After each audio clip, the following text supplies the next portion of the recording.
Sir? They haven't talked to us about it yet. We just been continuing life as camp went, just splitting the reps, making sure everybody's ready to go. They keep uh, hashing to us that everybody's going to get reps, everybody's going to be able to be out there, and everybody's got to stay ready. So, That's right. yeah. How do you feel like your camp went? You feel like I feel like I had a really good camp. I was fortunate enough to stay healthy, which was something that I hadn't been able to do.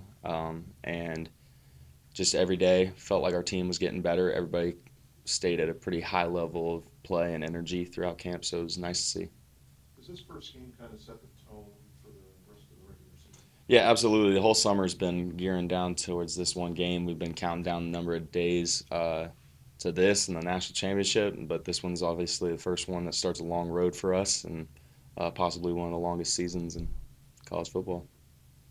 With that being said, I mean, you've been here long enough to understand how big these opportunities are to play on a stage like this. Like I was telling Justice, it's only 4 college football games being played on that day, and you guys will be the only one at 3 o'clock. So anybody that wants to watch football has only one option. Does Hmm. that kind of get you excited to know that you're the only show in town and that a lot of eyeballs will be watching?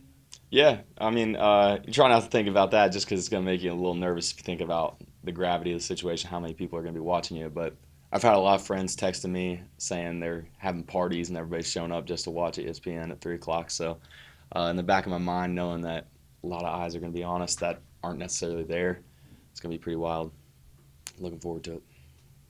This year you guys don't have a Power Five school on the schedule. So is this kind of the game that you guys want to get hyped for, or do you kind of see this as just another FCS game? I mean, you got to get hyped for every game. It doesn't matter whether it's Power Five or FCS. But yeah, I would say that just the gravity, the fact that it's on TV and prime time, uh, always the first one is easy to get a little extra juice for. So I wouldn't say that it's anything more than what we should kind of take every game as. But yeah, it does provide a little extra juice being the first game nationally televised. Hey, you kind of got to take a step back yourself, being a grad student now. I mean, this is the last time for, last opener, last those things. So do you kind of take a step back and look at that? I've kind of been doing that all summer, realizing that the first time that I'm doing it this year is the last time that I'll ever be doing it. And after 16 years of playing football, that kind of felt a little bittersweet. But knowing I'm an older guy, I can't really afford to take a step back and slow things down. I got to stay at the ahead of the curve, so to speak, and make sure that everybody's ready to go and that I'm not letting myself kind of sit back and take a lull. I always got to be ready to go. So. being someone who's been through a lot of big games, who's been around a while, do you have to do anything or say anything to the younger guys who might get overhyped or put a little too much emphasis on this game? Um, I would like to say that I won't have to, but knowing a lot of guys that haven't been on the field necessarily yet, seeing them Saturday, I'm going to have to wait and see how they react. I'd like to think that a lot of our guys, from what I've seen during camp, are pretty mature, and the young guys that we have shown real promise. So I'm not going to count on that, but I'll be ready to if the time sets in. How nice has it been kind of having a big target like Miles back in the tight end spot? Yeah, Miles is definitely a big weapon that we got to use this year, and we've been fortunate enough for him to stay healthy as well as I have, and I know that he's excited to be on the field as much as he can, and I know the coaches are looking forward to putting him in the best opportunity to get the ball in open space, and it's nice seeing a 6'4", 260-pound guy running pretty fast down the middle of the field. So I gotta say, I like it a lot. What do you know about Samford? They graduated a few guys that were pretty decent football players, but I know they're still a pretty sound team. After playing them 3 years ago, I know up front they were pretty stout. Running the ball up the middle, I kind of felt that pretty good. So I know that's going to be something that we've got to be ready for. It's going to be really hot down there, and they're going to be ready to play, just as ready as we are. So they're a tough football team. We're going to have to bring what we have to the table in order to win. So. And what's the biggest maybe change or difference, maybe offensively from last year to this year that you see right now? What maybe will fans, maybe see, or if there's not anything? One thing that Coach Carl told our team before, or right when he got back, is that he wanted to help us find an identity. And last year, we didn't have that. We just kind of rolled the best plays out there that we thought were going to win us a game, and it didn't work out too well.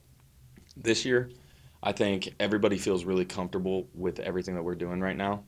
And I'd say that we do have an identity now. We know that we're a tough-nosed football team that's going to keep it on the ground, but won't be afraid to air it out. And we've got a lot of athletes that are ready to go, and I think people will be really excited to see those guys get the ball in open space. At what point is it important for you to know, if you're the starter or if you're not a starter? I mean, just so you can kind of understand what the game plan is, and what your role is, and that kind of stuff.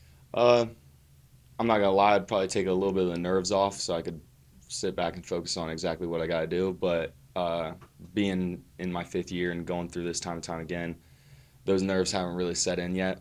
I'm just taking it day by day, realizing that whatever happens, happens, and I got to be able to put my 2 cents in here, whether I'm on the field or not. I got to be able to do what I can to make the football team better. So I haven't really thought about it yet. I know that it's not necessarily going to be something that I'm completely avoiding, but at night it crossed my mind. But right now, all I'm doing at practice is what I can to make the football team better. And come Saturday, whatever happens, we're going to have the best person on the field. Hey, being that you're a grad student, I asked this to Coach Delaney last week. Would you, high school's kind of scrimmage and pro teams kind of practice together, would you kind of like to see that in college football, of combined practices with other schools? Yeah, the year that we went to the national championship, we actually got to 7-on-7 Kent State in the middle of June. There were no coaches involved. It was strictly more like a kind of player-based operation that the two teams put on together, and that was a pretty fun experience. Nice to get some new faces that you could go out and compete against. You didn't feel like you were going against your brother anymore. I think that would be helpful. I'm not necessarily sure how well it would go over, just because it seems like we've been trying to get into the MAC for a while now, and we can't play those teams that are kind of near us. So I'd like to see it, but I'm not necessarily sure how well it'd work out.